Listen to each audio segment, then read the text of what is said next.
कक्षा 10 विषय विज्ञान का चैप्टर नंबर 5 है दैनिक जीवन में रसायन। और इस चैप्टर में हमारे जो टॉपिक चल रहे हैं वो है दैनिक जीवन में उपयोगी कुछ यौगिक, जिसमें जो हम ले रहे हैं आज का टॉपिक यौगिक वो है दामन सोडा। और दामन सोडा चूँकि इसको कपड़े धोने का सोडा भी कहा जाता है, अब इसका जो रासायनिक सूत्र होता है वो क्या होता है Na2CO3 10H2O। अब ये 10H2O है क्या? Na2CO3 को तो वैसे हम सोडियम कार्बोनेट कहते हैं और 10H2O इसके साथ में जुड़े हुए हैं, तो ये है क्रिस्टलन जल। मैंने आपको पहले भी बताया था कि जब लवण के जो हम इकाई सूत्र लिखते हैं तब उनमें निश्चित संख्या में जो है जल के अणुओं की संख्या जुड़ी हुई होती है, उसी को हम क्या कहते हैं? क्रिस्टलन जल कहते हैं। तो यहाँ पर ये 10 जो जल के अणु आपको दिखाई दे रहे हैं ये सोडियम कार्बोनेट के साथ में संयोजित है, जुड़े हुए हैं, तो ये क्रिस्टलन जल के हैं। ठीक है, तो अब रासायनिक नाम तो इसका है सोडियम कार्बोनेट और इसके साथ में ही इसमें 10 जो है क्रिस्टलन जल के अणु जुड़े हुए होते हैं और इस प्रकार से ये बनता है क्या? दावन सोडा।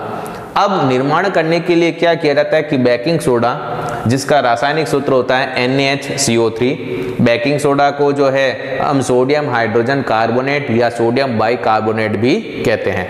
तो जब उस बेकिंग सोडा को गर्म किया जाता है तब गर्म करने पर Na2CO3 यानी सोडा एस जिसको हम कह सकते हैं, या फिर हम कह सकते हैं क्या? सोडियम कार्बोनेट, ये हमें प्राप्त हो जाता है। ठीक है, अब इसका बाद में पुनः क्रिस्टलीकरण किया जाता है, यानी कि इसके साथ में जो है जल के अणु की क्रिया करवाई जाती है, तो जल के अणु क्रिस्टलन जल के रूप में इसके साथ में जुड़ जाते हैं और निर्माण हो जाता है दावन सोडा यानी कि Na2CO3 10H2O का। अब आप इसमें ये रासायनिक क्रिया देख सकते हैं, यहाँ पर हमने क्या लिया? NaHCO3 और ये क्या है? बेकिंग सोडा, ये है बेकिंग सोडा। और इस बेकिंग सोडा को हम क्या कर रहे हैं? गर्म कर रहे हैं। और बेकिंग सोडा के हमने कितने अणु लिए हैं? 2 अणु लिए। जब इसको गर्म किया जाता है तब इसमें सोडियम कार्बोनेट यानी सोडा एच बनता है, साथ में जल के अणु और कार्बन डाइऑक्साइड गैस जो होती है वो क्या हो जाती है? इसमें मुक्त हो जाती है। अब इसी सोडा एस को हमने लिया और इसका क्या किया? हमने क्रिस्टलीकरण किया, यानी जल के अणु के साथ में इसकी क्रिया करवाई। तब सोडा एस जिसको हम Na2CO3 या सोडियम कार्बोनेट भी कहते हैं, इसको हम सोडियम